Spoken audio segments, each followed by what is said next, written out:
أعوذ بالله من الشيطان الرجيم. بسم الله الرحمن الرحيم. الحمد لله رب العالمين الرحمن الرحيم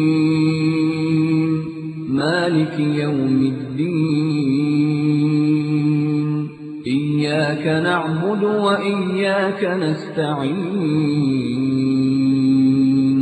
اهدنا الصراط المستقيم صراط الذين أنعمت عليهم غير المغضوب عليهم ولا الضالين.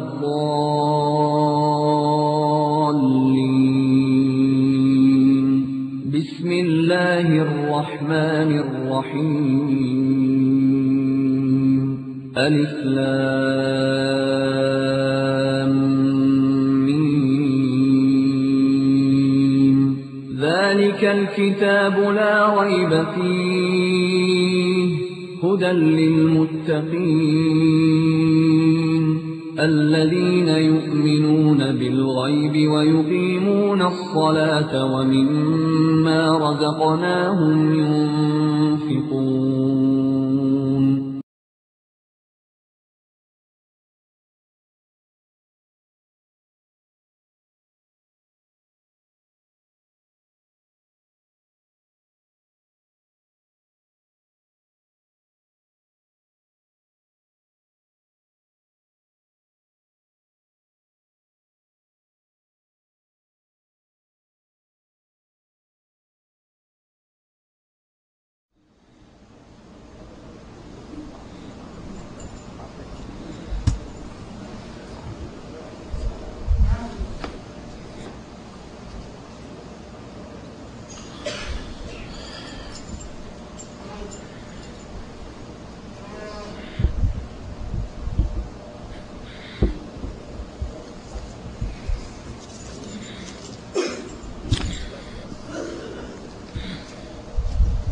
السلام علیکم ورحمۃ اللہ وبرکاتہ. الحمد للہ نحمده ونستعینه ونستغفره ونؤمن به ونتوکل علیہ ونعوذ باللہ من شرور انفسنا ومن سیئات اعمالنا من يهده الله فلا مضل له ومن يضلله فلا هادي له واشهد ان لا اله الا الله واشهد ان محمدا عبده ورسوله. اما بعد فان خیر الحدیث کتاب اللہ وخیر الهدی هدی محمد صلی اللہ علیہ وسلم وشر الأمور محدثاتها وكل محدثة بدعة وكل بدعة ضلالة وكل ضلالة في النار. قال الله تبارك وتعالى في كلامه المجيد: أعوذ بالله السميع العليم من الشيطان الرجيم. بسم الله الرحمن الرحيم. يا أيها الذين آمنوا اتقوا الله حق تقاته ولا تموتن إلا وأنتم مسلمون واعتصموا بحبل الله جميعا ولا تفرقوا. وقال تعالى في مقام آخر: يا أيها الذين آمنوا كتب عليكم الصيام كما كتب على الذين من قبلكم لعلكم تتقون. اللهم صل على محمد وعلى آل محمد كما صليت على إبراهيم وعلى آل إبراهيم إنك حميد مجيد. اللهم بارك على محمد وعلى آل محمد كما باركت على إبراهيم وعلى آل إبراهيم إنك حميد مجيد. تمام قسم کی حمد و ثنا، کبریائی اور بڑائی اس اللہ عز و جل کے لیے لائق و زیبہ ہے جس نے ہمیں اور آپ کو پیدا فرمایا، اور بیش بہا درود و سلام اس ذات مبارکہ مطہرہ پر جن کا نام نامی اسم گرامی احمد مجتبی محمد مصطفیٰ صلی اللہ علیہ وسلم. میرے عزیزوں، دوستوں، بزرگوں اور بھائیوں اور قابل احترام اسلامی ماں اور بہنوں، اور اسی طرح سے میرے بزرگوں اور علماء حضرات، دوستوں، آج بتاریخ 14 رمضان المبارک 1425 ہجری مطابق 28 اکتوبر سن 2004 عیسوی کے اس اجلاس میں جو جامع علی بن ابی طالب الخبر منطقہ شرقیہ کے اندر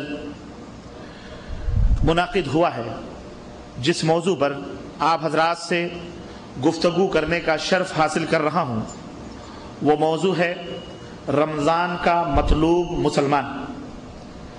رمضان کا مطلوب مسلمان۔ اللہ عز و جل سے دعا ہے کہ اللہ تبارک و تعالی ہمیں اور آپ کو اس موضوع کے بیان کرنے، سننے اور رمضان کا مطلوب، رمضان کا پسندیدہ مسلمان بننے کی توفیق عطا فرمائے، آمین یا رب العالمین۔ اور کہنے اور سننے سے زیادہ ہمیں عمل کی توفیق عطا فرمائے، آمین یا رب العالمین۔ دوستو اور بھائیو، ایسے مبارک لمحے زندگی کے اندر بار بار نہیں آتے، اور قبل اس کے کہ میں اور کچھ تفصیلات بیان کروں، میں شکریہ ادا کرنا بھول چکا ہوں۔ میں اللہ عز و جل کے شکر کے بعد میں اپنے ان احباب کا اور بھائیوں کا شکر ادا کرتا ہوں جو الخبر دمام کے رہنے والے ہیں اور جنہوں نے بڑی ہی کم مدت میں، جبکہ ان کا اصرار بہت پہلے سے تھا، رمضان سے پہلے کا تھا کہ 15 رمضان تک ہمیں وقت دیا جائے کہ میں خبر کے بھائیوں سے ملاقات کروں، لیکن میری اپنی کچھ مشغولیات ایسی رہیں کہ میں بالکل اس موڈ میں نہ تھا کہ میں آج حاضر ہو سکتا، لیکن بہرحال بہت زیادہ جب اصرار ہوا، خاص طور سے ہمارے بشیر بھائی، اللہ انہیں جزائے خیر عطا فرمائے، بھائی مکرم وغیرہ، تو ان لوگوں نے اصرار پہ اصرار، تو میں نے یعنی یوں سمجھیے کہ ایک رات کا یہ ٹائم نکالا۔ کچھ ایسے دعوتی کام ہیں سر پہ کہ جس کی وجہ سے موقع نہیں مل پا رہا تھا، تو یہ اللہ کا شکر ادا کرتا ہوں میں اور ان حضرات کا بھی کہ یہ وقت مجھے اللہ نے نصیب فرمایا اور میں اپنے بھائیوں سے اس مبارک مہینے میں ملاقات کر رہا ہوں۔ اللہ تعالی ہماری اور ہمارے بھائیوں کی ان کوششوں کو اور جد و جہد کو ہمارے میزان حسنات میں بنائے، ان کے میزان حسنات میں بنائے، اور اللہ تعالیٰ اس کے بدلے ہم سب کو، آپ سب کو جنت الفردوس میں جگہ عطا فرمائے، آمین یا رب العالمین۔ تو میں عرض یہ کر رہا تھا کہ ایسا مبارک لمحہ زندگی میں بار بار نہیں آتا۔ ہزار انتظار، شوق اور فراق کے بعد اور بہت لمبی مدت کے غائب ہونے کے بعد اللہ تعالیٰ نے تقریباً 11 مہینے انتظار کے بعد یہ مہینہ رمضان المبارک کا ہمیں نصیب فرمایا ہے۔ میرے بھائیوں، اس کا اندازہ ان لوگوں سے پوچھئے جنہیں رمضان المبارک کا احساس ہے کہ رمضان المبارک کیا ہے، جو اس حقیقت سے واقف ہے۔ رمضان المبارک کی حقیقت کیا ہے، جو اس حقیقت سے واقف ہیں ان سے پوچھئے کہ ان کے دل پر کیا گزرتی ہے جب رمضان گزرتا ہے۔ سلف، ہمارے اسلاف، صحابہ، تابعین، تبع تابعین کا طریقہ یہ تھا کہ جب رمضان گزرتا تو ان کی آنکھوں سے آنسو رواں ہو جاتے، اور اس کی جدائی اور اس کے فراق میں وہ لوگ روتے رہتے، یہاں تک کہ جب رجب کا، شعبان کا مہینہ آتا تو اللہ تعالیٰ سے دعا کرتے کہ اللہ جلد سے جلد رمضان کو ہمارے درمیان بھیج دے تاکہ اس کی رحمتوں اور اس کی برکتوں سے ہم مستفید ہوں۔ میرے عزیزوں، میرے بھائیوں، یہ حال ہوتا تھا ہمارے اسلاف کا، اور رمضان المبارک کے مہینے میں اللہ اکبر، زیادہ سے زیادہ اللہ تبارک و تعالیٰ کی ذکر کرنا، اللہ تعالیٰ کی یاد میں مشغول رہنا، یہاں تک کہ علماء، مشائخ اور سلف اور محدثین اور فقہا اپنی اپنی کتابیں درس اور تدریس کے بند کر دیا کرتے تھے اور قرآن کریم لے کے بیٹھ جاتے اور کہتے یہ شہر القرآن ہے، یہ قرآن پڑھنے کا مہینہ ہے، یہ اور دیگر مضامین، دیگر موضوعات پڑھنے کا مہینہ نہیں، بلکہ یہ قرآن سے محبت اور قرآن سے شغف اور قرآن پڑھنے کا مہینہ ہے۔ یہاں تک کہ حضرت جبریل امین بھی رمضان المبارک میں 2 دفعہ نبی کریم صلی اللہ علیہ وسلم کی خدمت میں حاضر ہو کر اور اس قرآن کا 2 دفعہ دور کرواتے تھے۔ یعنی اللہ کے ہاں بھی اس کا بہت بڑا مقام ہے۔ اور پھر یہ مہینہ، اس مہینے کے اندر کی جو اہمیت ہے، سب سے بڑی اہمیت، یہ اتنا معزز اور اتنا محترم مہینہ یوں بنا کہ اللہ عز و جل کا جو کلام ہے اس مہینے کے اندر نازل ہوا، جسے ہم قرآن کریم کہتے ہیں۔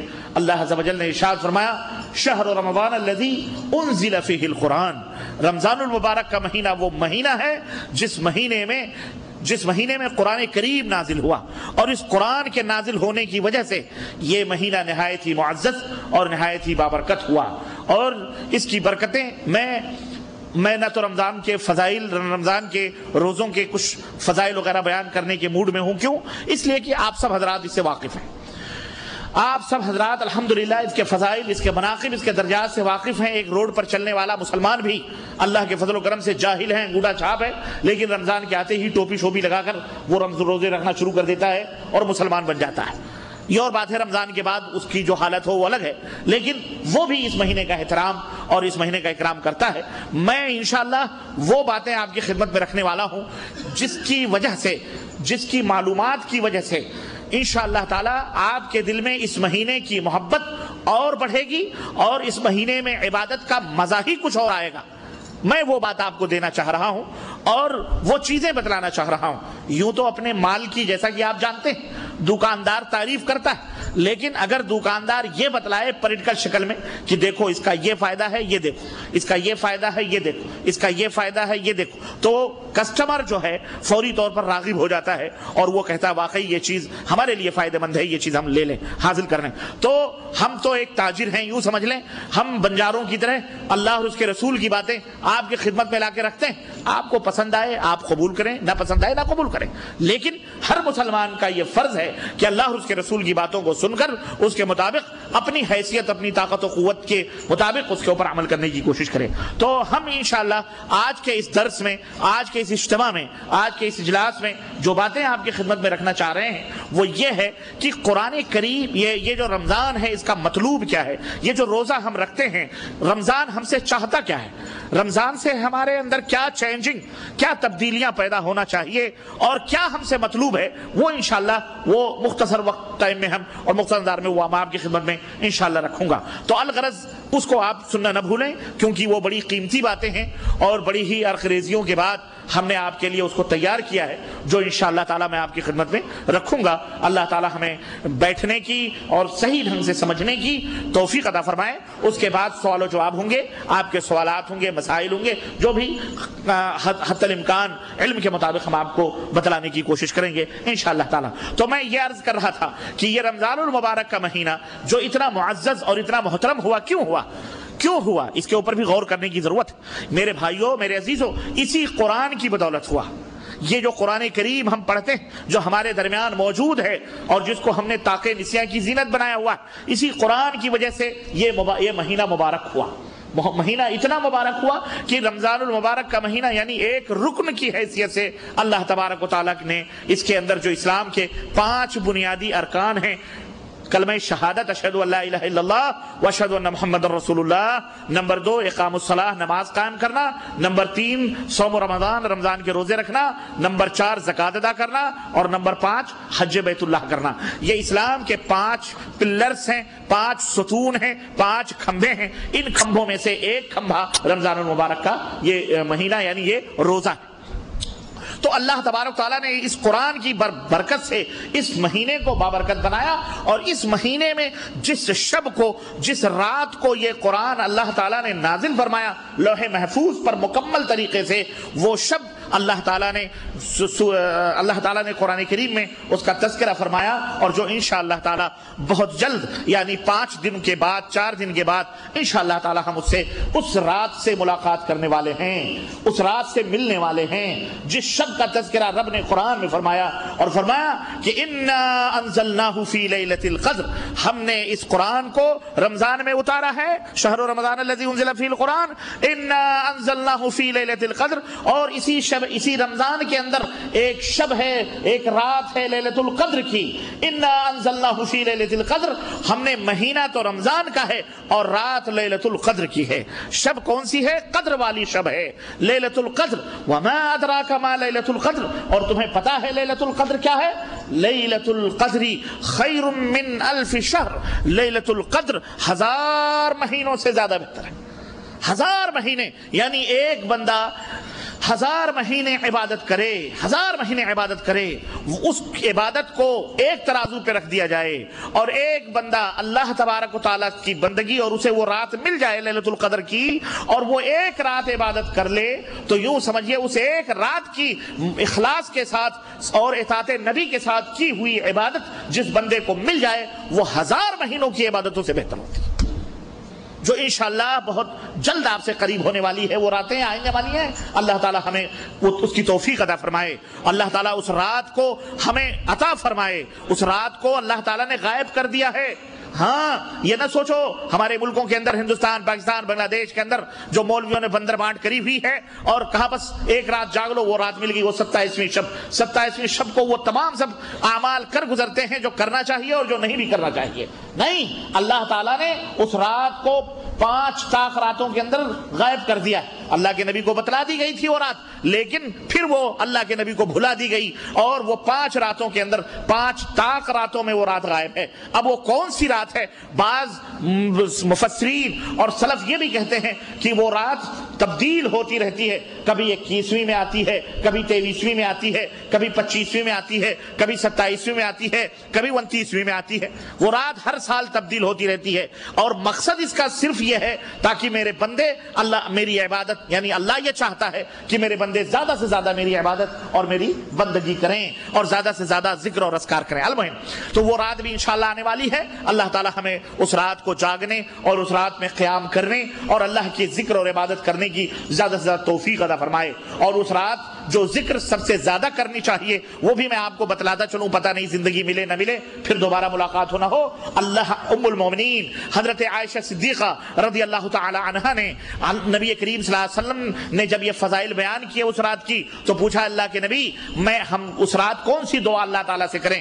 تو اللہ کے رسول صلی اللہ علیہ وسلم نے فرمایا کہ عائشہ یہ پڑھا کرو کہ اللہم انک عفو تحب العفو فاعف عنی، اللہم انک عفو تحب العفو فاعف عنی۔ 3 کلمات ہیں، اس کو یاد کر لیں، یاد کروا دیں۔ اور اللہ کے نبی پوری رات جاگا کرتے تھے، اللہ کی عبادت و بندگی کرتے تھے، قرآن پڑھتے، ذکر کرتے، سبحان اللہ والحمدللہ ولا الہ الا اللہ، اللہ سے گریہ وزاری کرنا، دعا کرنا، یہ تمام سب چیزیں اس رات ہونی چاہیے۔ اور انشاءاللہ جو آئیں گے علماء آپ کے سامنے انشاءاللہ اس کے فضائل، اس کے مناقب بیان کریں گے۔ تو غرض کہنے کا مطلب یہ ہے کہ جس مہینے میں یہ قرآن نازل ہوا وہ مہینہ معزز ہوا، اور جس رات یہ قرآن نازل ہوا وہ رات معزز ہو گئی۔ اور اللہ اکبر، میں آپ کو اور آگے لے کے چلوں میرے بھائیوں، میرے عزیزوں، جس شخصیت کے اوپر یہ قرآن اتارا گیا وہ شخصیت سب سے محترم اور سب سے معزز ہو گئی، اور وہ ذات مبارکہ ہے پیارے نبی، آخری نبی حضرت محمد الرسول اللہ صلی اللہ علیہ وسلم کی۔ اس قرآن کی بدولت تمام کائنات کے جتنے بھی انبیاء اور رسول ہیں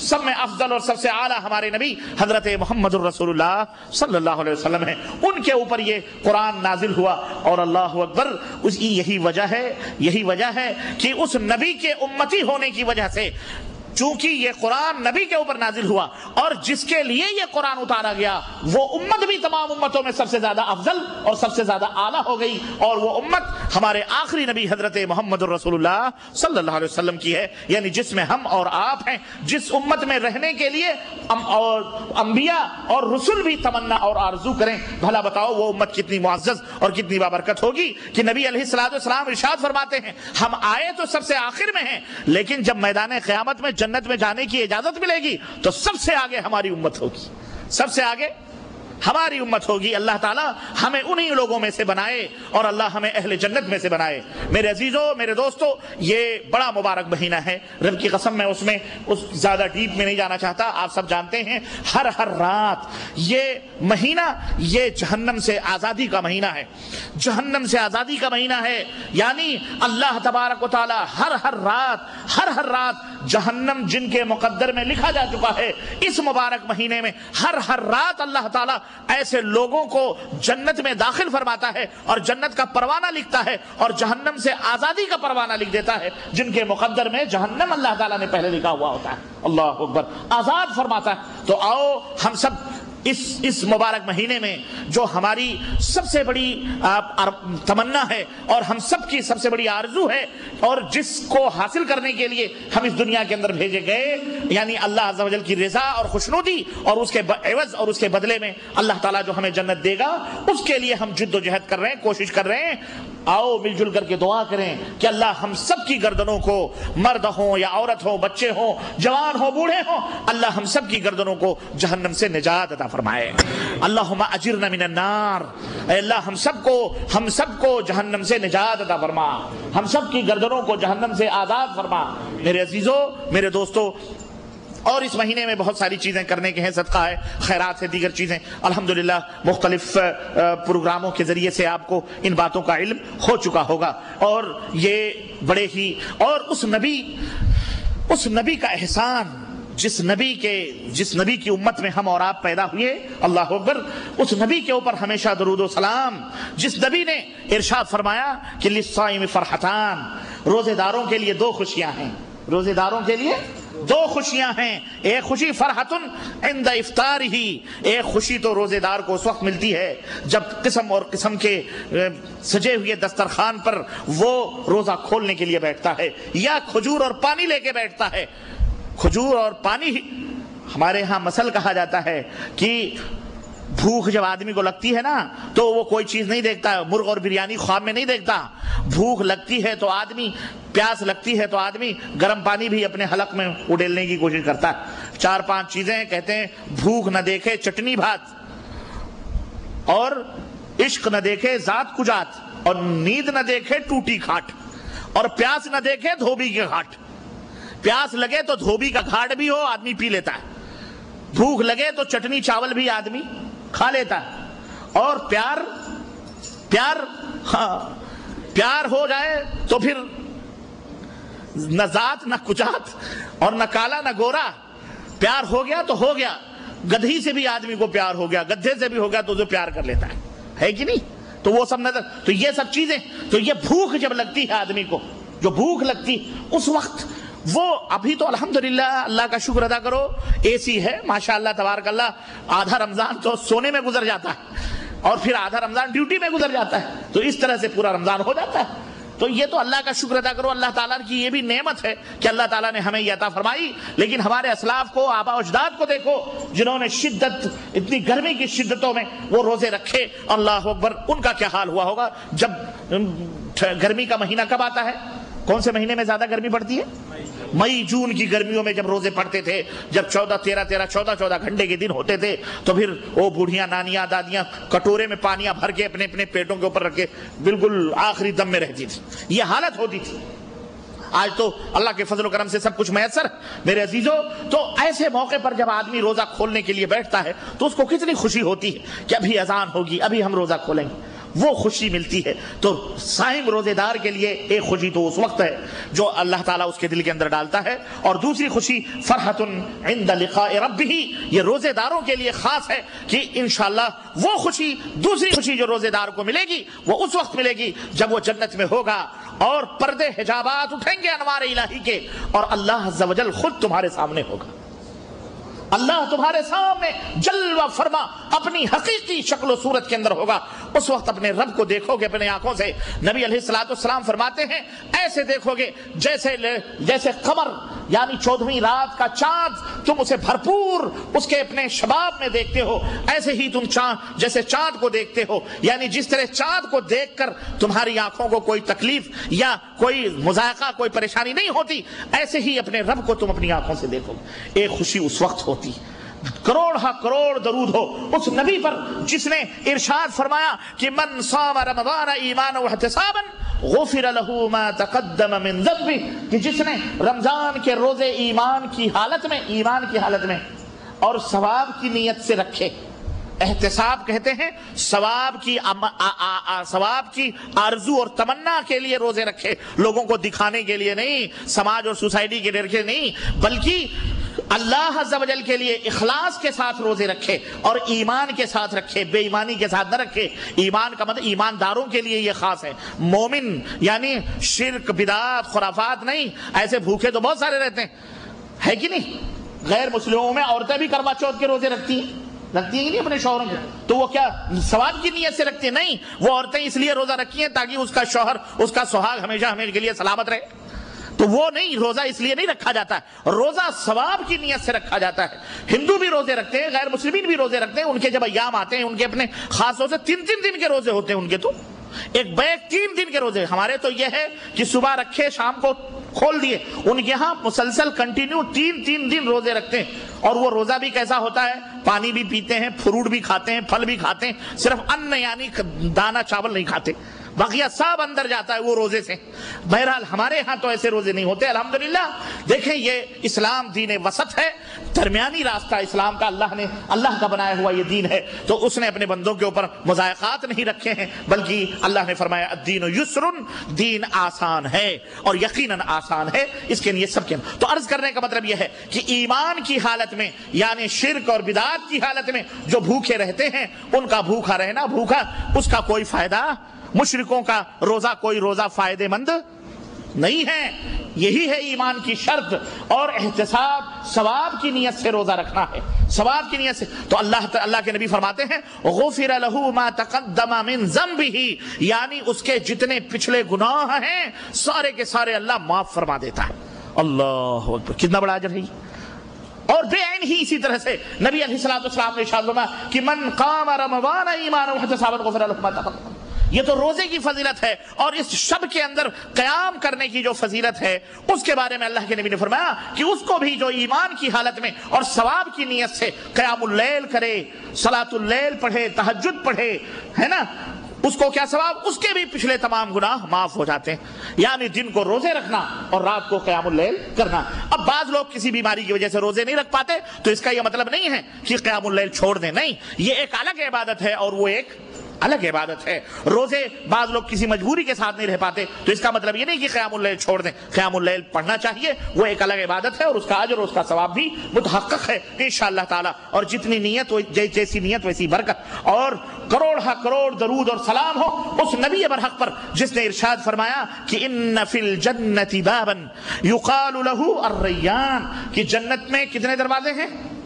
ماشاءاللہ جنت میں 8 دروازے. یاد رکھو, نہ جانے کس دروازے سے گھسنے کا چانس ملے, گھس جاؤ. اللہ تعالی ہمیں توفیق عطا فرمائے, بولو آمین. ہاں, جہاں سے ملے چانس گھس جاؤ, اللہ دیکھتا رہے. اللہ اکبر, واللہ وہ دن بڑا عجیب و غریب ہوگا. اللہ اکبر. اللہ سے دعا کرو کہ اللہ تعالی ہمیں جنت کے زمروں میں سے رکھے, جنتیوں کے زمروں میں سے رکھے, ورنہ ایسے لوگ بھی ہوں گے اللہ اکبر جنہیں اللہ کے حبیب فرماتے ہیں کہ نبی کی امت کے لوگ ہوں گے. ہاں, عیسیٰ, موسیٰ, نوح, دیگر امتوں سے نہیں, بلکہ ہمارے نبی کی امت کے لوگ ہوں گے جنہیں جماعت در جماعت جہنم کی طرف ہکالا جا رہا ہوگا. جیسے ایک جو بھیڑیا چرانے والا بھیڑوں کو ہکالتا ہے, بکری چرانے والا بکریوں کو ہکال کر کے اپنے منزل کی طرف لے کے چلتا ہے, ایسے ہی فرشتے کچھ لوگوں کو ہکال کر کے جہنم کی طرف لے جا رہے ہوں گے, حالانکہ وہ نبی علیہ الصلوۃ والسلام کی امت کے ہوں گے, مسلمان ہوں گے. اللہ کے رسول صلی اللہ علیہ وسلم دیکھیں گے, پہچانیں گے. اوہ, کیسے پہچانیں گے؟ اللہ کے نبی فرمائیں گے اصحابی اصحابی, ارے یہ میری امت کے لوگ ہیں, میری امت کے لوگ ہیں. اللہ کے نبی کو کیسے معلوم ہوگا؟ سوال ہوا تھا نبی علیہ الصلوۃ والسلام سے, صحابہ نے پوچھا موسیٰ کی امت ہوگی, عیسیٰ کی امت ہوگی, عرب لوگ ہوں گے میدان محشر میں, اللہ کے نبی آپ اپنی امت کو کیسے پہچانیں گے؟ تو پیارے نبی نے فرمایا, اللہ اکبر, فرمایا سنو کیسے میں پہچانوں گا, جس طرح کالے کلوٹے, کالے رنگ کے گھوڑے جو ہوتے نا, کالے رنگ کے گھوڑے, سارے کالے رنگ کے گھوڑے کھڑے ہوں, اور اس میں کچھ گھوڑے ایسے ہوں جن کی پیشانیوں پہ سفیدی, ان کے اپنے پیروں پہ سفیدی, اور ان کے پیروں کے گھٹنوں پر سفیدی اور پیشانیوں پہ سفیدی ہوگی. تو جس طرح سے وہ گھوڑا تمام کالے گھوڑوں میں نمایاں نظر آئے گا, ایسے ہی میں اپنی امت کو دیکھوں گا کہ تمام امتوں میں میری امت کے جو لوگ ہوں گے, وضو کے جو اعضاء جسم میں, وضو کے جو اعضاء ہیں, وضو بنانے کی وجہ سے وہ اعضاء اس میں چمک رہے ہوں گے, میں پہچان لوں گا یہ میری امت کا آدمی. وضو کر کے جو نماز ادا کرتے ہیں, وضو جو کرتے ہیں, ہاں, ان کو اللہ کے نبی صلی اللہ علیہ وسلم اپنی امت کو کیسے پہچانیں گے؟ بولو, آثار وضو سے. آثار وضو ان کے جسم پہ نمایاں ہوں گے. یہ خصوصیت نبی کی امت کو حاصل ہے اور کسی امت کو حاصل نہیں ہوگی. یہی وجہ اللہ کے نبی فرماتے میں اسے پہچانوں گا. اور اس کے بعد میں وہ وہی لوگ ہوں گے، ظاہر ہے اعضائے وضو چمک رہے ہوں گے ان کے، وہ دیکھ اللہ کے نبی دیکھیں گے، اصحابی نمازی بھی ہوں گے، ماشاءاللہ پتہ چل رہا ہے اس سے کہ نمازی بھی ہوں گے۔ وہ کون ہوں گے؟ نمازی بھی ہوں گے، نمازی بھی غور کرو ذرا اس بات پر، وہ نمازی بھی ہوں گے لیکن کہاں جا رہے ہوں گے؟ جہنم۔ اور کچھ ایسے لوگ بھی ہوں گے جو بے نمازی ہوں گے، وہ بھی جہنم کی طرف جا رہے ہوں گے۔ جہنم میں جب ان کو ڈالا جائے گا تو داروغے جہنم پوچھے گا کہاں جا رہے ہو؟ کہہ رہے ہیں جہنم میں۔ پھر جہنم میں کیوں جا رہے ہو؟ وہاں تو جہنم میں جانے کی جگہ، وہ جانے کی جگہ تھوڑی ہے، وہاں تو جسم و جان جلتے ہیں، آدمی جلتا ہے، وہاں کیوں جا رہے ہیں؟ تو کیا کہیں گے؟ لم نکو من المصلین، لم نکو من المصلین، ہم نماز نہیں پڑھتے تھے۔ اللہ اکبر۔ اللہ تعالیٰ بے نمازیوں کو نمازی بنائے، اللہ ہمیں پانچوں وقت کے نماز کو اس کے وقت پہ ادا کرنے کی توفیق عطا فرمائے۔ اللہ اس فریضے کو ہم سے اللہ تعالیٰ اس فریضے سے انتہائی درجے کی محبت عطا فرمائے، اور اللہ ہمیں اسے قائم و دائم رکھنے کی توفیق عطا فرمائے۔ کہیں گے ہم نمازی نہیں تھے، ہم نماز نہیں پڑھتے تھے اس لیے ہم جہنم میں، تو ایسے بے نمازی بھی ہوں گے، لیکن ایسے بھی نمازی ہوں گے جن کا جرم کچھ اور ہوگا۔ وہ جرم اللہ کے نبی بتا رہے ہیں کیا ہوگا۔ اللہ کے نبی فرمایا اصحابی یہ میری امت کے لوگ ہیں، ان کو لاؤ۔ فرشتے کہیں گے اللہ کے نبی انک لا تدری ما حدث من بعدک، اللہ کے نبی یہ آپ کے صحاب تو ہیں، امت کے لوگ ہیں، لیکن آپ نہیں جانتے کہ آپ کے بعد انہوں نے کیا کیا۔ اللہ اکبر، کیا کیا انہوں نے؟ فرشتے کہیں گے آپ کے بعد انہوں نے دین میں گھوٹالے کیے تھے، دین میں 11ویں بھی سنت ہے، 11ویں کرو 12ویں کرو، تیجا کرو 40واں، بناؤ مزار اور کرو سجدے، عرس ہو رہے ہیں، قوالیاں ہو رہی ہیں، شدے پوجے جا رہے ہیں۔ کیا نام ہے؟ حضرت سیدی سجادہ نشین عبد الرحمن رحمت اللہ علیہ۔ یہ کون ہے؟ پیر و مرشد، آقائے مملکت، دولت القاب آداب 1 میٹر کی۔ کیا کر رہے ہیں؟ مجاور ہیں فلانے سجادہ نشین کے۔ بناؤ قبریں، چڑھاؤ چادریں، لگاؤ اود بتیاں، اور کرو فاتحے اور کرو نیاز اور کرو جھگڑے، امت کو پھنساؤ، اور عورتیں آ رہی ہیں، اوہو اعوذ باللہ، استغفر اللہ استغفر اللہ استغفر اللہ۔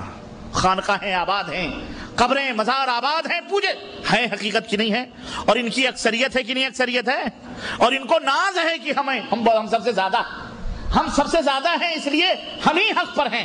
ارے میاں تم سب سے زیادہ ہو اس لیے سب سے زیادہ جہنم میں جاؤ گے، سب سے زیادہ ہی اکثریت ہی کہاں جائے گی؟ جہنم میں اکثریت جہنم میں جائے گی۔ وما یؤمن اکثرهم باللہ الا وهم مشرکون، اکثریت جاہل، اکثریت جہنم میں جانے والی۔ اس لیے اے مسلمانوں، کسی کی اکثریت پر گھمنڈ کرتے ہوئے اس کے ساتھ نہ لگو، اور کسی کی کمزوری اور اقلیت کو دیکھتے ہوئے اس کا ساتھ نہ چھوڑو۔ اللہ نے فرمایا یا ایھا الذین آمنوا اتقوا اللہ وکونوا مع الصادقین، اے ایمان والو اللہ سے ڈرو اور سچے لوگوں کے زمرے اور سچے لوگوں کی صحبت اور سچے لوگوں کی جماعت اختیار کرو۔ صادقین کی، جو اپنے ایمان میں سچے ہوں، جو اپنے عقیدے میں سچے ہوں، جو اپنے اقوال میں سچے ہوں، جو اپنے اعمال میں سچے ہوں، ان کے ساتھ کیا رہنا جنہیں خود پتہ نہیں یہ اقوال سچے ہیں یا جھوٹے ہیں، یہ اعمال سچے ہیں جھوٹے ہیں۔ جب سوال ہوتا ہے تو کہتے ہیں جی ہمارے بزرگ نے فرمایا۔ تیرا بزرگ کوئی اللہ کی طرف سے اترا ہوا آدمی ہے؟ ہم اپنے نبی کی بات، بھلا نبی کی بات سے بھی سچی کسی کی بات ہو سکتی ہے؟ ہاں، جو سچے وہ ہیں جو اللہ کی بات کے اوپر عمل کرتے ہیں، اور سچے وہ ہیں جو اللہ کے رسول حضرت محمد الرسول اللہ صلی اللہ علیہ وسلم کی بات پہ عمل کرتے ہیں، وہ سچے ہیں۔ بس یہی صادقین کی علامت ہے، اور یہی وہ لوگ ہیں۔ اللہ نے فرمایا اولئک مع الذین انعم اللہ من النبیین والصدیقین والشہداء والصالحین وحسن اولئک رفیقا، جو ومن یطع اللہ ورسولہ، جو اللہ کی اطاعت کرتے ہیں، جو رسول کی اطاعت کرتے ہیں، اللہ نے ان کا حشر ان کے ساتھ ہوگا جن کے اوپر اللہ نے انعام کیا ہے۔ اور وہ انعام کن کے ساتھ ہے؟ من النبیین، نبیوں کے ساتھ، نبیوں کے اوپر اللہ کا انعام ہے۔ صدیقین کے اوپر انعام ہے۔ شہداء، اللہ کی راہ میں جو اپنی گردنوں کو اپنے خون کا نذرانہ پیش کرتے ہیں، ان کے اوپر اللہ کا انعام ہے۔ والصالحین، اور نیک لوگ، صالح لوگ ہیں، ان کے اوپر اللہ کا انعام، ان کا حشر ان کے ساتھ ہوگا۔ تو میرے عزیزوں، میرے دوستوں اور بھائیوں، عرض کرنے کا مطلب یہ ہے کہ ایمان آپ کا، عقیدہ آپ کا سچا ہونا چاہیے۔ اللہ، فرشتے کہیں گے انہوں نے دین میں گھپلے کیے، یہ بھی سنت، یہ بھی کرو، یہ بھی اسلام، یہ بھی دین، یہ بھی دین، اور جو کچھ آج کچھ ہو رہا ہے اگر وہ قرآن و سنت کے خلاف ہے اور سارے کا سارا باطل ہے، وہ لاکھ کوئی جگے چبے والا کہے، لاکھ کوئی اپنے آپ کو کچھ بھی کہے، میرے بھائیوں تو یہ وہ لوگ تھے اللہ کے نبی فرمائیں گے جب سنیں گے کہ انہوں نے بدعات ایجاد کی ہیں۔ کیا ایجاد کی؟ ہاں، بدعات۔ یہ بہت خطرناک بیماری ہے، اس کو معمولی نہ سمجھو، یہ وہ پوائزن ہے، یہ وہ زہر ہے جو بہت چھوٹا نظر آتا ہے لیکن یہ پورے کھانے کو برباد کر دیتا ہے۔ بہت خوبصورت بھی کبھی کبھی نظر آتا ہے لیکن پورے اعمال کو، پورے ایمان کو ضائع اور برباد کر دیتا ہے۔ یہ بدعت، یہ بہت خطرناک ہے تو چھوٹی چیز اور کبھی کبھی بڑی بھی اس میں ہوتی، اس لیے اس کو حقیر نہ سمجھو میرے بھائیوں، اس کو حقیر نہ سمجھو میرے عزیزوں، بلکہ اللہ سے توبہ کرو کہ آپ کو خالص سنت کے اوپر عمل کرنے کی اللہ توفیق عطا فرمائے اور بدعت سے اللہ تعالیٰ محفوظ رکھے۔ ہاں، بعض لوگ آئیں گے کہیں گے میاں یہ بھی بدعت ہے، یہ بدعت حسنہ ہے۔ کیا ہے یہ؟ ہاں، یہ بدعت حسنہ ہے۔ ان سے کہو آج سے پہلے ہم نے کسی سنڈاس کو اچھا نہیں سمجھا، تمہارے منہ سے سن رہے ہیں کہ سنڈاس بھی اچھا ہوتا ہے، پیخانہ بھی کوئی اچھا ہوتا ہے، پیشاب بھی پاک ہوتا ہے۔ اللہ کے حبیب فرمائے کل بدعت ضلالہ، ہر بدعت گمراہی۔ تب کہیں گے چشمہ پہننا بھی بدعت، آپ نے یہ جو ٹی شرٹ پہنا یہ بھی بدعت، آپ جو پینٹ پہنے یہ بھی بدعت، آپ نے جو یہ پولیسٹر کے کپڑے پہنے یہ بھی بدعت، تو فلاں نے اس کو کہو بیٹا تجھے پتہ ہی نہیں بدعت کس کو کہتے ہیں۔ اس کا مطلب یہ ہے کہ تو بدعت تو کر رہا ہے لیکن تجھے خود پتہ نہیں بدعت کیا ہے۔ بدعت اس لیے یہ بھی سن لو، اللہ کے نبی فرماتے ہیں، ام المومنین عائشہ صدیقہ رضی اللہ تعالی عنہا اس حدیث پاک کی راویہ ہیں۔ امام بخاری نے اپنی صحیح میں اس حدیث کو نقل کیا، امام مسلم نے بھی دوسرے لفظ سے اپنے صحیح میں نقل کیا۔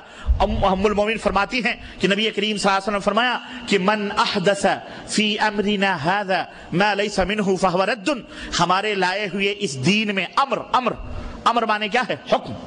امر مانے حکم، دین کے معنی میں بھی آتا ہے۔ ہمارے لائے ہوئے اس دین میں کوئی بھی شخص جو نئی بات کا اضافہ کرے، ہمارے لائے ہوئے اس دین میں کوئی شخص نئی بات کا اضافہ کرے، فہو رد، نئی چیز ایجاد کرے، فہو رد، تو وہ چیز بھی، وہ عمل بھی بدعت ہے اور وہ شخص بھی مردود ہے۔ اور صحیح مسلم کے اندر امام مسلم کہتے ہیں کہ نبی صلی اللہ علیہ وسلم کہ امام مسلم نے جو روایت لائی ہے اس میں اللہ کے نبی فرماتے ہیں کہ من عمل عملا لیس علیہ عملنا فہو رد، جس نے کوئی ایسا عمل کیا جس کے اوپر ہمارا حکم نہیں، ہمارا عمل نہیں، تو وہ عمل مردود ہے۔ وہ عمل کیا ہے؟ ہاں، اس لیے وہ عمل کرو جو نبی کریم صلی اللہ علیہ وسلم نے کیا ہے، جتنا انہوں نے کیا ہے اس سے نہ کم کرو نہ اس سے کم کرو نہ اس سے زیادہ کرو۔ انشاءاللہ اگر ایسا کرو گے تو ہمارا حشر ابو بکر کے ساتھ ہوگا، عمر کے ساتھ ہوگا، صدیقین، شہداء، صالحین کے ساتھ ہوگا انشاءاللہ تبارک تعالی۔ اور اگر اس میں بڑھاؤ گے تو نبی کا فرمان سنو، فرشتے کہیں گے آپ کے دین میں انہوں نے نئی نئی باتیں ایجاد کی ہیں، نئی نئی چیزیں ایجاد کی ہیں، تو اللہ کے نبی فرمائیں گے سحقا سحقا لمن غیر بادی، ہٹاؤ ان کو، دور ہٹاؤ ان کو، دور ہٹاؤ۔ کون فرما رہا ہے؟ عزیز علیہ ما عنتم، اللہ فرماتا ہے تمہارے لیے بڑے شفیق ہیں، رحمت للعالمین ہیں۔ میدان محشر میں دیکھیں گے، جب یہ حشر ان کا دیکھیں گے تو کہیں گے سحقا سحقا لمن غیر بادی، میرے دین میں میرے بعد جنہوں نے نئی نئی باتیں ایجاد کی ہیں ان کو مجھ سے دور ہٹاؤ، دور ہٹاؤ، دور ہٹاؤ۔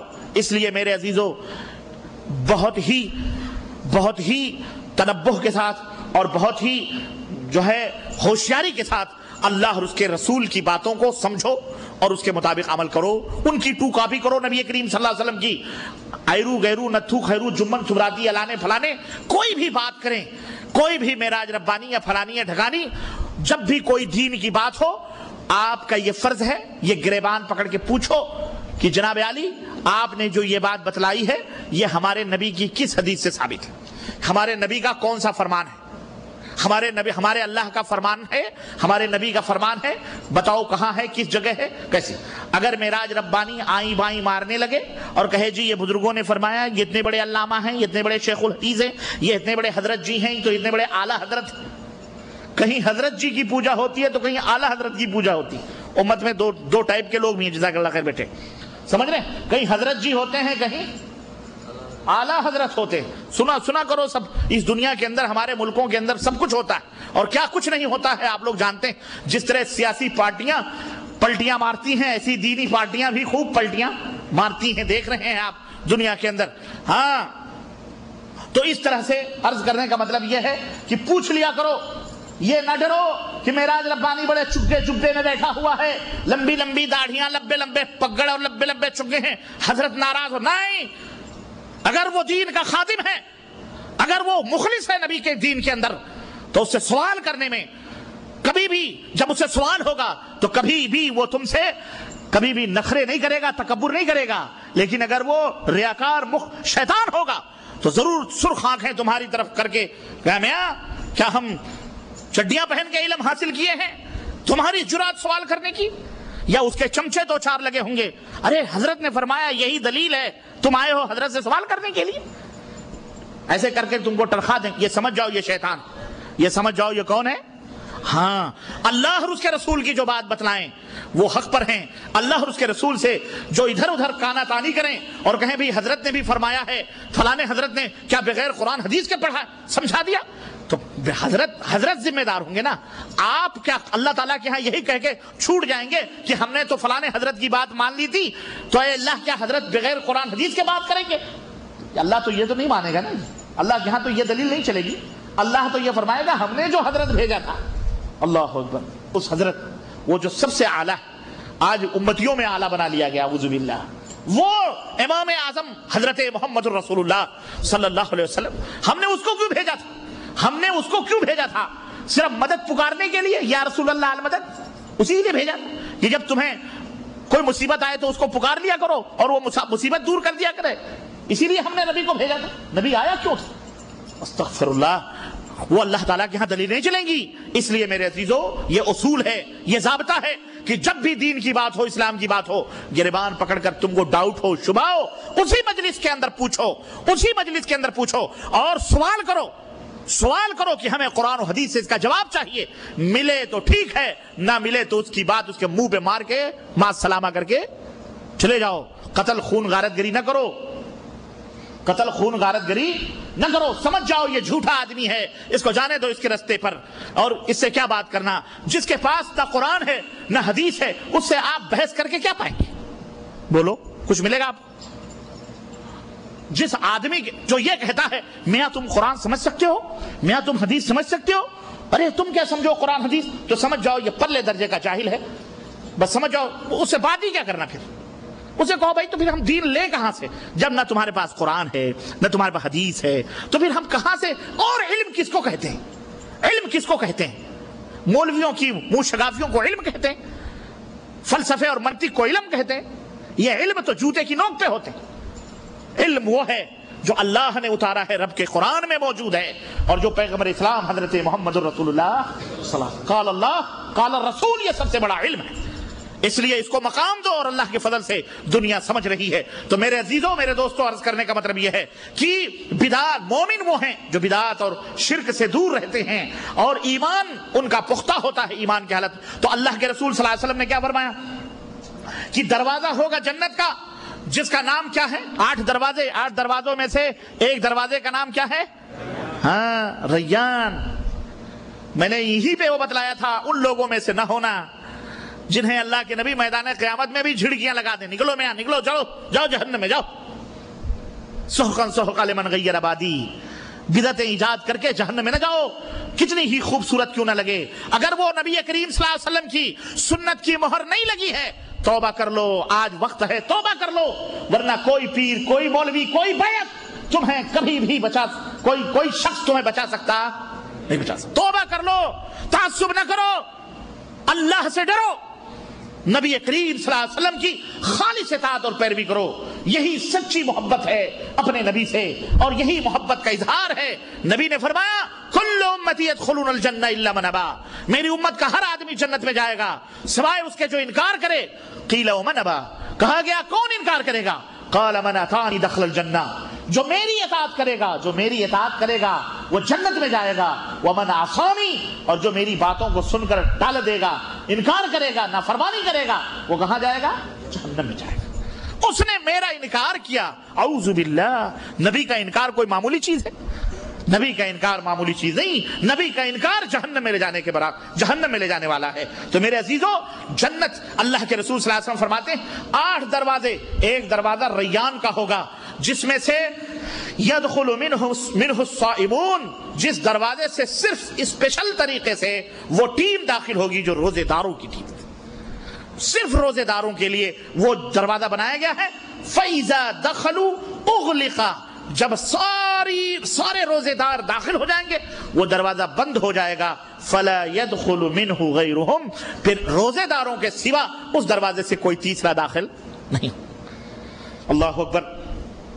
یہ مہینہ رحمتوں کا مہینہ، اللہ تبارک و تعالیٰ نے گناہگار جو گناہوں سے لدے پھدے، اللہ اکبر، سال بھر معصیت خطائیں کرتے رہے، یہ مہینہ ان کے لیے خوشخبری کا مہینہ ہے، ان کے لیے برکت کا مہینہ ہے۔ اے گنہگارو، اور ہم سب گنہگار ہیں، اللہ سے مل جل کر کے توبہ کرو۔ ان رحمت اللہ قریب من المحسنین، اللہ نے فرمایا اللہ کی رحمتیں احسان کرنے والوں سے قریب ہیں، اللہ کی رحمتیں تمہیں آواز دیتی ہیں۔ وَصَارِعُوا إِلَى مَغْفِرَةٍ مِّن رَبِّكُمْ وَجَنَّةٍ عَرْضُهَا السَّمَاوَاتُ وَالْأَرْضُ اعدت للمتقین۔ اے گنہگارو، اے لوگو، دوڑ پڑو اپنے رب کے مغفرت کی طرف، معافیوں کی طرف، اور اس جنت کی طرف جس جنت کی پہنائیاں، جس جنت کی وسعتیں آسمان اور زمین سے بھی بالا تر، آسمان اور زمین کی طرح اس سے بھی بڑی ہیں۔ اعدت للمتقین، وہ جنت متقیوں کے لیے بنائی گئی ہے۔ کس کے لیے؟ متقی بنو، متقیوں کے لیے وہ جنت بنائی گئی ہے۔ یہ مہینہ آیا ہے تاکہ ہم اپنے نفس کی تربیت کریں، اپنے دل کو پاک و صاف کریں۔ غرض اس مہینے کی بڑی خصوصیتیں، اس مہینے کی بڑی خصوصیتیں، یہاں تک کہ عام مہینوں میں تمہارے منہ سے، ہمارے منہ سے جو بدبو آتی ہے وہ بدبو تو بدبو ہوتی ہے، لیکن قربان جاؤ اللہ رب العزت کی رحمت اور شفقت پر کہ رسول اللہ صلی اللہ علیہ وسلم ارشاد فرماتے ہیں کہ لخلوف فم الصائم اطیب عند اللہ من ریح المسک، لیکن رمضان کا جب مہینہ آتا ہے تو رمضان کے مہینے میں روزے دار کے منہ کی جو بدبو ہوتی ہے وہ رب کے ہاں مشک و زعفران سے بھی زیادہ خوشبودار ہوتی ہے۔ یہ وہ مہینہ ہے جس مہینے میں، عام مہینوں میں تو فرشتے تمہارے لیے کریں نہ کریں اس کے لیے کوئی حکم نہیں، لیکن یہ وہ مہینہ آتا ہے جب رمضان کا، تو اللہ کے حبیب فرماتے ہیں کہ تستغفر الملائکۃ للصائمین حتی یفطروا، کہ ملائکہ فرشتے اسپیشل اللہ کی بارگاہ میں کھڑے ہو کر روزے داروں کے لیے ان کی گناہوں کی معافی مانگتے ہیں۔ اللہ اللہ ان فرشتوں کو بھی جزائے خیر دے، ان کے لیے کیا دعا کرے جو ہمارے لیے شب و روز اللہ کے دربار میں روزہ، اللہ کے دربار میں معافیاں مانگ رہے ہیں ہمارے گناہوں کی، تو ہمیں کتنی معافیاں اللہ سے مانگنی چاہیے۔ اے لوگو، اللہ سے معافی مانگو، توبہ کرو، اللہ کی قسم یہ توبے کا دروازہ ابھی تک کھلا ہوا ہے۔ یاد رکھو، ممکن ہے توبے کا دروازہ 2 وقت میں بند ہوتا ہے، ایک جب قیامت قریب آئے گی، سورج جب پچھم سے نکلے گا توبے کا دروازہ بند ہو جائے گا، اور ایک اس وقت توبے کا دروازہ بند ہوتا ہے جب آدمی غرغرے کے عالم میں ہوتا ہے، جب آدمی غرغرے کے عالم میں ہوتا ہے، یعنی موت کا فرشتہ اس کے سرہانے کھڑے ہو کر جب اس کے جسم سے روح نکالنے والا ہوتا ہے، اس وقت توبہ قبول نہیں ہوتی، نہ ہی اس وقت توبہ کرنے کا توبہ اللہ تعالیٰ قبول فرماتا ہے، اور نہ ہی توبہ کرنے کا کوئی فائدہ ہوتا ہے۔ وہ وقت آنے سے پہلے اللہ تعالیٰ سے توبہ کرو، اور تمام گناہوں سے، بدعقیدیوں سے، بد اخلاقیوں سے، فحاشیوں سے، بے حیائیوں سے، سود سے، زنا سے، چوری سے ایک صالح اور ایک پیارا معاشرہ بناؤ اسلام کا، مسلمانوں کا۔ رمضان کا جو مطلوب انسان ہے، اب میں اس ٹاپک پہ آ رہا ہوں۔ میرے عزیزوں، میرے دوستوں، یہ مختصر سی تمہید کے بعد میں مختصر اور میں آپ کو بالکل نشان دوں گا، آپ کو کی ماسٹر کی دوں گا، اسی سے آپ سمجھتے چلے جائیے۔ یوں تو اللہ تبارک و تعالیٰ کی جتنی بھی عبادتیں ہیں، اللہ تعالیٰ کے جتنے بھی اوامر ہیں، اللہ تعالیٰ کے جتنے بھی احکامات ہیں، جن چیزوں سے اللہ نے ہمیں منع کیا اور جن چیزوں کے کرنے کا حکم دیا، ان تمام سب چیزوں میں کچھ اس قدر فوائد اور اس قدر موتیاں ہیں، اور یہ ایسے خزانے ہیں ہمارے فائدوں کے کہ اگر ہم ان کو بیان کریں تو بہت مشکل، نہیں بیان کر سکتے، بیان ہی نہیں کر سکتے، اتنے فائدے ہیں اللہ تعالیٰ کے احکامات پہ عمل کرنے پہ۔ میں آپ کو دور نہ جاتے ہوئے، اللہ تعالیٰ نے مثال کے طور پر آپ کو، تمام مسلمانوں کو یہ حکم دیا ہے کہ مثال کے طور پر شراب نہ پیو، شراب نہ پیو۔ اب ایک آدمی سوچتا ہے شراب نہ پیو، شراب نہ پیو، کیا ہے شراب نہ پیو، اس میں کیا نقصان ہے؟ لیکن ایک شرابی سے پوچھو، خود معاشرے اور سماج سے پوچھو، صرف مسلمانوں ہی سے نہیں غیر مسلموں سے بھی پوچھو کہ شراب کے کیا نقصانات ہیں، آپ کو ایک فہرست مل جائے گی کہ جب آدمی شراب پی لیتا ہے، اللہ کے نبی صلی اللہ علیہ وسلم نے ام الخبائث، تمام خباثتوں اور تمام برائیوں کی ماں، مدر قرار دیا ہے۔ شراب کیا ہے؟ یہ ماں ہے تمام برائیوں کی۔ آدمی نے شراب پی لیا، نشے کی حالت میں برائیاں کیسے ہوتی ہیں؟ واقعہ ہوا بھی، ایک آدمی نے کہا اس میں کیا برائی؟ کہا دیکھو یہ کیسے برائیوں کی ماں ہے۔ اس نے شراب پی، جب اس نے شراب پی تو پھر کسی حسین اور خوبصورت لڑکی نے اسے دعوت دی، وہ اس کے گھر کے اندر گیا، جناب علی، یا شراب پی تو دعوت نہیں، چوری کرنے کے لیے کسی کے گھر میں گھسا، اور جب کسی کے گھر میں چوری کرنے کے لیے گھسا تو چوری کی تو دیکھا کہ خوبصورت لڑکی بھی ہے، تو لڑکی نے دعوت دی یا خود ہی زبردستی اس کے ساتھ بلاತ್ಕಾರ بھی کیا، زنا بھی کیا، اور پھر اس ڈر سے کہ کہیں وہ پکڑا نہ جائے اس کو قتل بھی کر دیا۔ اب آپ دیکھیں کتنا جرم کیا اس نے۔ شراب پینا ایک جرم ہے، لیکن اس جرم سے کتنے جرائم اس نے کیے۔ شراب پی، چوری کی، پھر تیسرا جرم زنا کیا، چوتھا جرم قتل کر دیا، آخر پانچویں جرم میں خود ہی گرفتار ہو گیا، خود بھی چلا گیا۔ تو یوم الخبائث کہ اللہ نے فرمایا شراب مت پیو، اس منع میں کس قدر فوائد ہیں معاشرہ سماج ہر ایک جانتا ہے۔ یہ اور بات ہے کہ آج معاشرے اور سماج اکثریت کی وجہ سے اس کا نام نہ لیں اسلام کا، کہ تاکہ لوگ زیادہ سے زیادہ مسلمان نہ ہو، کیونکہ شیطان چاہتا ہے نا کہ ایمان سے، اسلام سے لوگ دور رہیں، اس لیے اسلام کا نام اس کے اوپر نہیں چڑھایا جاتا۔ بین ہی اسی طرح سے اللہ تعالیٰ نے جن چیزوں کے کرنے کا حکم دیا، مثال کے طور پر نماز لے لو آپ، ایک فائدہ اللہ تعالیٰ نے قرآن کریم میں کیا بتلایا؟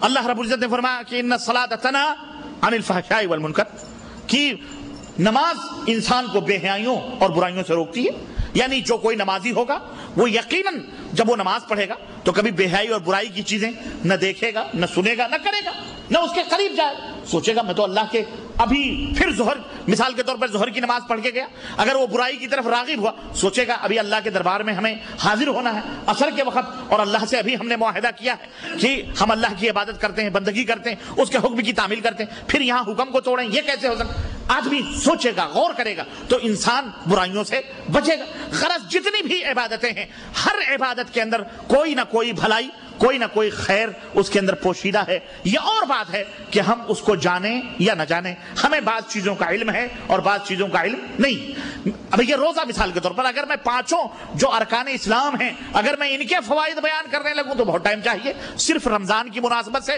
روزے کے تعلق سے میں آپ کو بتاؤں کہ روزہ جو ہم رکھتے ہیں اس کا ہمارے اوپر کیا اثر ہوتا ہے، اور اس میں کتنی تربیت کے جوہر اور خزانے موجود ہیں، اور رمضان اس روزے کی وجہ سے ہمیں کیا ٹریننگ دینا چاہتا ہے، کیا فکر دینا چاہتا ہے، کیا ہمیں فکر ہی نہیں بلکہ عملی طور پر ہم سے کیا مطالبہ کر رہا ہے وہ ہم دیکھ لیں۔ مثال کے طور پر آئیے، سب سے پہلی چیز اللہ تبارک تعالیٰ نے قرآن کریم کے اندر کیا ارشاد فرمایا؟ یا ایھا الذین آمنوا کتب علیکم الصیام کما کتب علی الذین من قبلکم، اے ایمان والو تمہارے اوپر روزے فرض کر دیے گئے جیسا کہ تم سے پہلے لوگوں کے اوپر فرض تھے، لعلکم تتقون، لعلکم تتقون، تاکہ تم پرہیزگار بن جاؤ۔ میرے بھائیوں، یہ رمضان المبارک کا مہینہ یہ ایک سمر کورس کی طرح ہے، ایک ٹریننگ، ایک اسکول ہے، ایک مدرسہ۔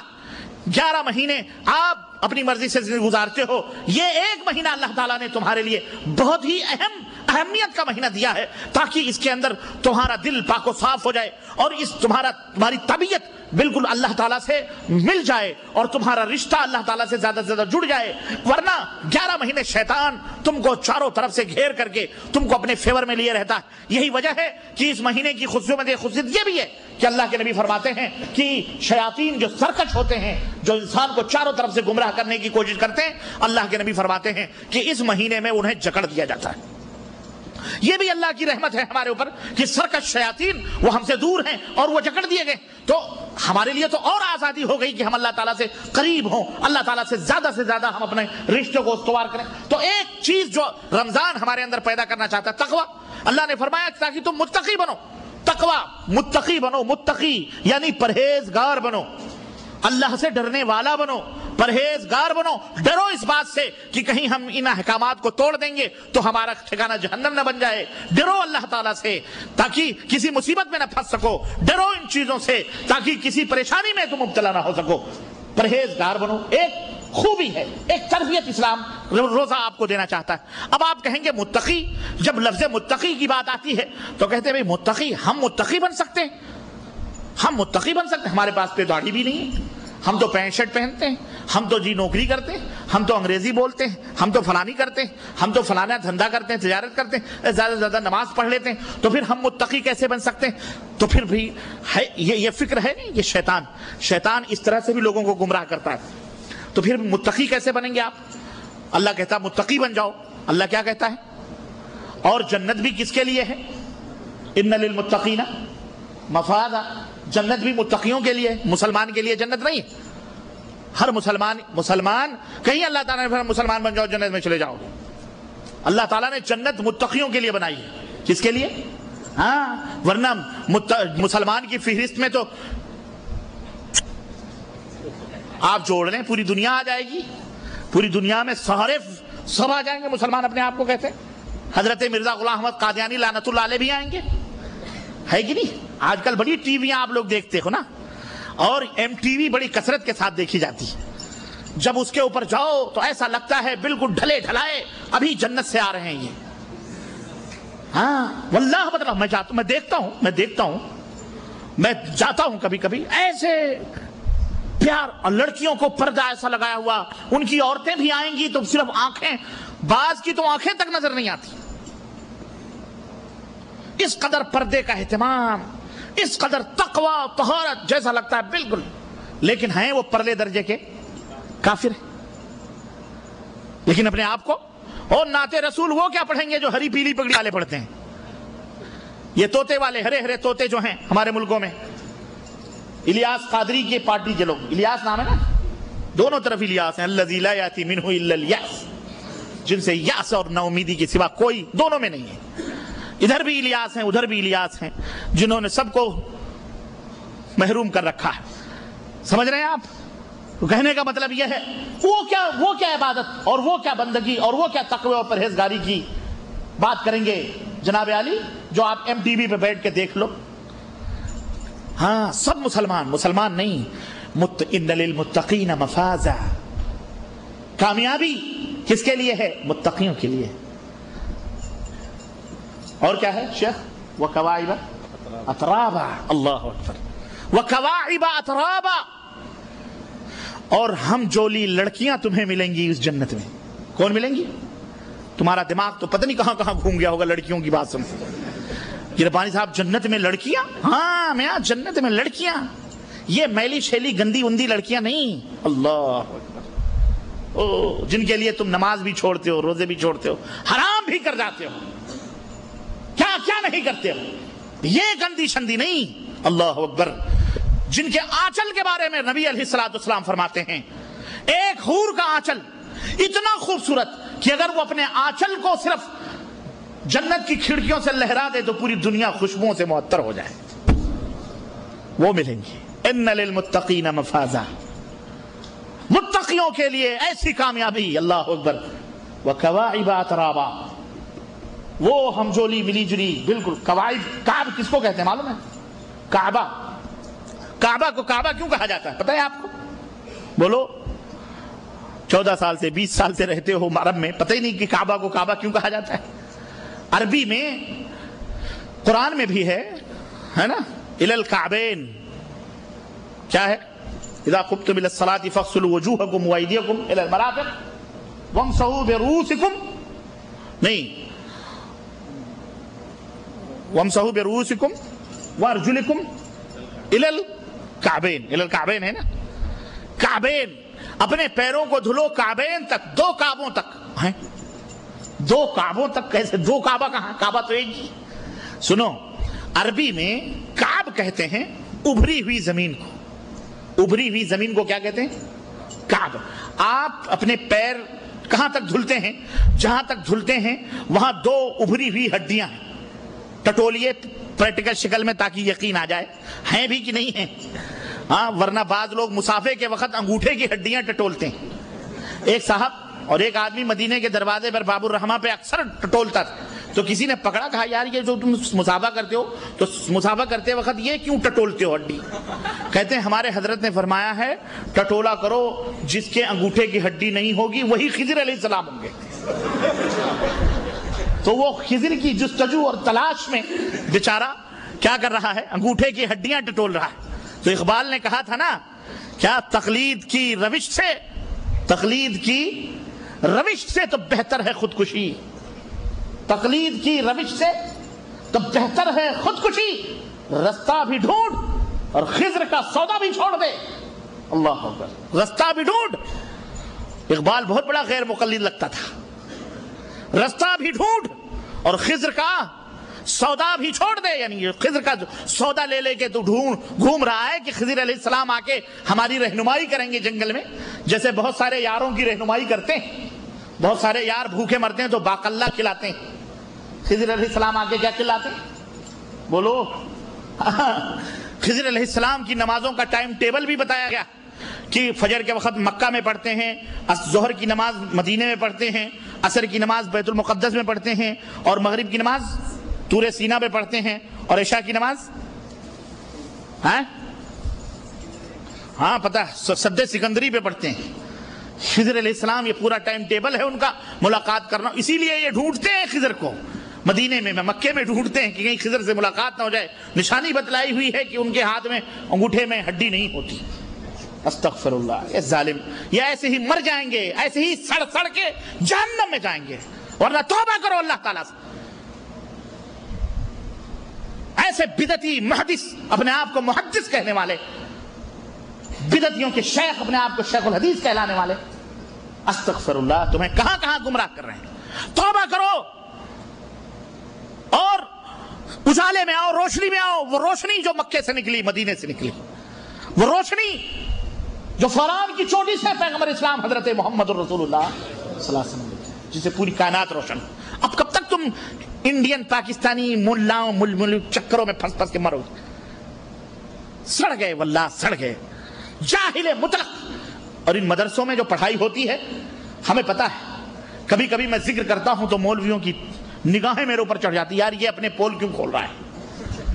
میں کہتا ہوں اس لیے کھول رہا ہوں ظالموں کہ تم نے ہمیں بھی گمراہ کیا تھا, ہمیں بھی خوب سڑایا تھا ذلیلو. اب ہم تو اللہ نے ہمیں بچا لیا تو اپنے بھائیوں کو کیوں سڑنے دیں؟ دل کٹتا ہے.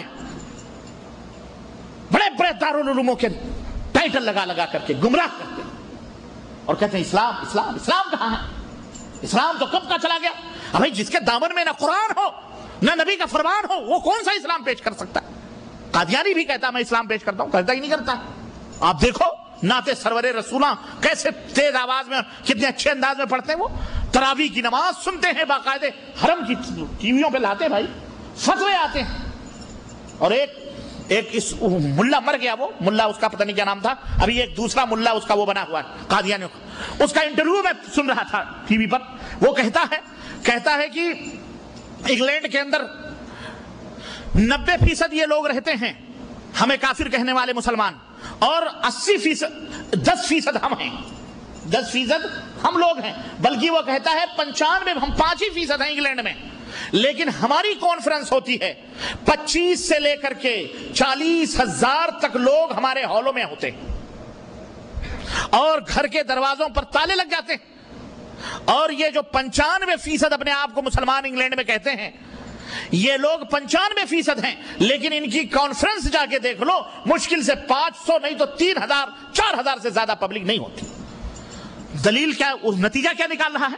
کہہ رہا ہے یہ اس بات کی دلیل ہے کہ ان کے لوگوں کے دل اسلام سے محبت نہیں کرتے, ہمارے اپنے اسلام سے محبت کرتے ہیں, گھروں پہ تالے لگا کے آ جاتے ہیں. اور صحیح بات ہے, یہ حال ہے میرے بھائیوں. دنیا کے اندر کس قدر گمراہیاں چل رہی ہیں اور کس قدر فتنے اور طوفان آدھیوں کے چل رہے ہیں, اور آپ ابھی وہیں کے وہیں بیٹھے ہو. ارے آؤ اللہ کے رسول کے فرمان کی طرف, آؤ اللہ کے قرآن کی طرف. یہی دو چیزیں تمہیں نجات دے سکتی ہیں, ان دونوں کے سوا کوئی اور چیز نجات. اللہ سے ڈرو کسی کی تقلید، کسی کی کے پیچھے چلنا یہ تمہیں کوئی فائدہ نہیں پہنچانے والا. غرض مارز یہ کر رہا تھا کہ کعبین، اللہ اکبر، جنت کا ذکر چڑھا، یہ پتہ نہیں کہاں سے بیچ میں نحوستوں کا ذکر آ گیا. بہرحال آنا چاہیے، جہاں جنت کا ذکر ہوگا جہنم کا بھی ذکر ہوگا، ہے کہ نہیں ہے؟ تو اس لیے آنا چاہیے. تو کعب، اس ابھری ہوئی ہڈی کو کیا کہا جاتا ہے؟ کعب. ٹٹولا اپنے کی ٹٹولا نہیں، ٹٹولا دیکھ لیے ہے نا سلامت، وہ سلامت رہنا چاہیے کیونکہ آپ کی صحت کی بنیاد ہے وہ. تو وہ کعب ہے، ابھری ہوئی، دو ابھری ہوئی ہڈیاں، وہاں تک پیروں کو دھلنا ہے. کعبہ اس لیے کہا جاتا ہے کہ وہ جب سے اللہ تعالیٰ نے اس جگہ کو مقدس بنایا، جب سے وہ ابھرا ہوا ہے، ابھری ہوئی جگہ ہے نا، تو اللہ تعالیٰ نے تو وہاں کعبہ ہے، یہاں آپ کے دو ابھری ہوئی ہڈیاں ہیں، اس لیے اس کو کعبین کہا گیا. اس لیے اس کو کیا کہا گیا؟ کعبین کہا گیا. اب یہاں نہ کوئی مولوی کہے ارے کعبہ کو اور لوگوں کے پیروں کے ہڈیوں کو میں ربانی نے ایک بنا دیا، یہ گستاخی ہے. تو بے غیرت، تو جاہل ہے، عربی عجمی گونگا، تجھے پتہ ہی نہیں ہے تو تجھ سے کیا بحث کرنا. ہم ایک نہیں بتا رہے، ہم لفظ کی کیا کر رہے ہیں، بال کی کھال نکال کر بھائیوں کو سمجھا رہے ہیں جو نہیں سمجھ پا رہے ہیں. ٹھیک ہے. اور یہاں اللہ نے فرمایا وَكَوَاعِبَ، ایک جگہ کعبین ہے، ایک جگہ کعبہ ہے، اور یہ کوائب اتراوا ہے. اللہ اکبر. یہ کوائب کیا ہے معلوم ہے؟ ابھری ہوئی جوان لڑکیاں، ہم جولی لڑکیاں، جس کو اتراب کہتے ہیں، ہم سکھیوں سہیلیوں کو، یعنی تمہارے ہم عمر لڑکیاں، ابھری ہوئی، یعنی ابھی بالکل کنواری باکرہ، بالکل ابھری ہوئی پستانوں والی لڑکیاں تمہارے حوالے کی جائیں گی. اللہ، اب اتنا کھول کے میں نے بتلا دیا، نہیں سمجھ آئی؟ یہ کہاں ملیں گی تمہیں؟ ہاں، جنت میں. اللہ، متقی بنو گے تب، پرہیزگار بنو گے تب. اور بولو پرہیزگار بنو گے کہ نہیں بنو گے؟ ہاں انشاءاللہ.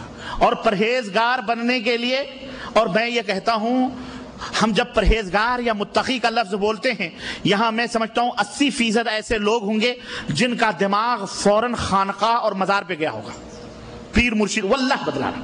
بولو گیا ہوگا کہ نہیں گیا ہوگا؟ بابا اوبا کی طرف نہیں گیا؟ 80، یعنی یہاں سارے چھٹے چھٹائے بیٹھے ہو گیا. بشیر بھائی کہہ رہے تھے نہیں، ایسی بات نہیں ہے، اور بھی لوگ ہوتے. ہاں ماشاءاللہ، تو اچھی بات ہے، جاتا ہے. یہ اور بات ہے، اب سمجھ گئے ہو اس لیے نہیں جاتا ہے. دماغ کہتے بھی بہت بڑے متقی آدمی، تو پھٹ سے ایت بیت کی طرف ہاتھ جاتا ہے. بہت بڑے پیر ہوں گے، بہت بڑے تعویذ گنڈے پلیدے والے ہوں گے، بہت بڑے بابا مرشد ہوں گے. متقی انہی کو عام طور پر ہمارے ہاں مانا جاتا ہے کہ نہیں؟ کیونکہ انہی کی آل اولاد کے مزار بنتے ہیں، وہی مجاوری کرتے ہیں، وہی سب کچھ کرتے، وہی بیعتیں ویعتیں وہی کرتے. تو لیکن متقی یہ اسی کھانے، وہ جو خرد کا نام جنو رکھ دیا، جنو کا خرد، وہ متقی نہیں. جو مشرک ہو وہ متقی ہو سکتا، یہ فارمولہ یاد رکھو. مشرک جو ہوتا ہے وہ متقی، ارے وہ تو مومن ہی نہیں رہتا، وہ تو